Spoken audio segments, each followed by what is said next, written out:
Ils entrent dans cette maison comme sur une scène de crime. Combinaison étanche, masque. Hop. Attention, vous mettez les pieds. Tous deux travaillent pour une entreprise de nettoyage.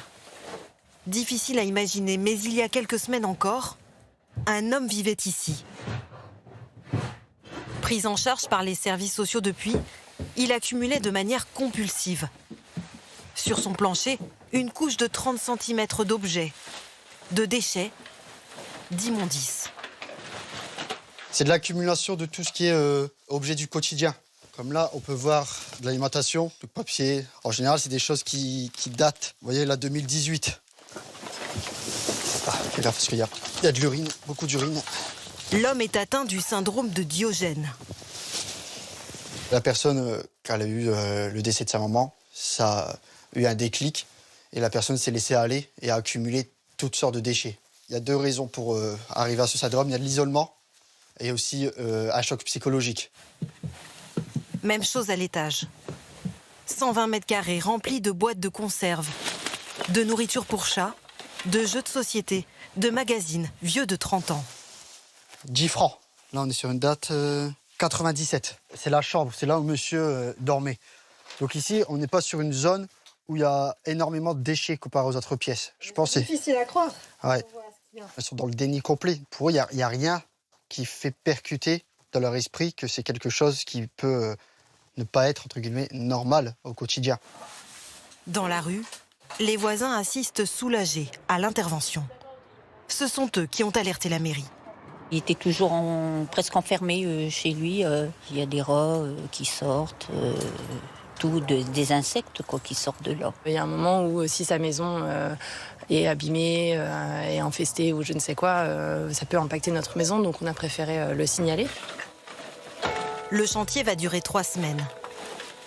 Des maisons comme celle-ci, il y en a des centaines en France. Comme ce duplex à La Rochelle, nettoyé après le décès de son locataire. Ou encore cette maison à Carcassonne, plus de 20 ans de déchets entassés. Un Français sur 2000 est atteint du syndrome de Diogène.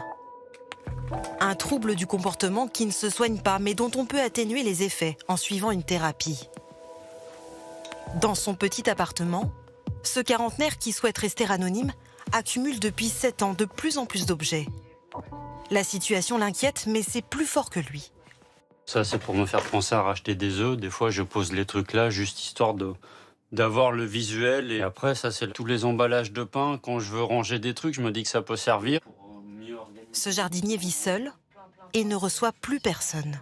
Qu'est-ce que ça vous procure d'accumuler dans votre appartement ? Les choses utiles ou les choses qui peuvent servir, je suis content de les avoir. Après, il y a effectivement des choses où j'ai lâché l'affaire. Il faut voir ça comme une longue maladie ou comme une addiction.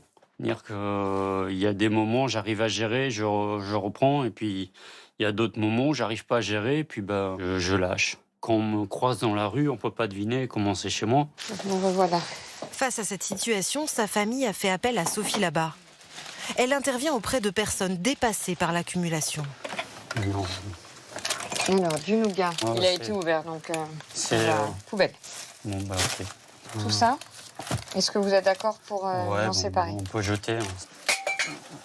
Mais parfois, une simple barquette devient un objet précieux. Celle-là sert à recouvrir pour les mauvaises odeurs. Alors, parce que le recyclage, en théorie, il n'y a pas d'odeur. Voilà, c'est les... Dans sa clientèle, il n'y a pas de profil type. Ça touche toutes les classes sociales, tous les âges, hommes, femmes, personnes célibataires, personnes en famille. Fin du premier rendez-vous. Il y en aura 6 au total.